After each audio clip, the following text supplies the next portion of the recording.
Hi, I'm Emily. I'm from Northside. This poem is called Dear Ed.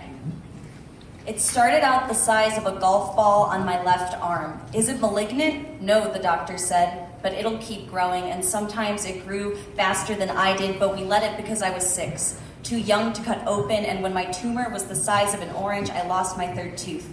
My best friend was Sadie, and she felt its fissures through my baby fat before jerking her hand away, and at summer camp, the junior counselor shrieked when she saw me. All the kids there called me Bump Girl. Bump Girl applied sunscreen alone and got x-rays every month.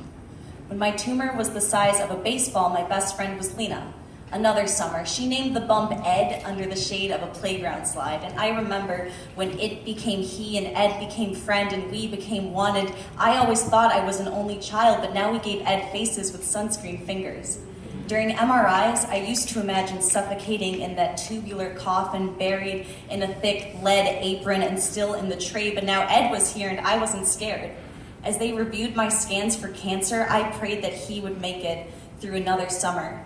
Kids still ask what the lump on my arm was, but I would say it's not a lump, it's a bump, and he has a name, you know. I got to go to the movies with my brother and pay for one. I got to ride the roller coaster with my brother even though he was only the size of a grapefruit. When my brother was the size of a grapefruit, they planned a surgery. We were both so big now. I stared at the ceiling and apologized. I told Ed how I don't want an operation anymore, and I don't care if there's a cantaloupe hanging off my arm on my wedding day. Ed, I used to whisper sorry every time you banged on doorways that left you greenish blue. You were always so bruised, and I wonder if you heard me apologize, Ed.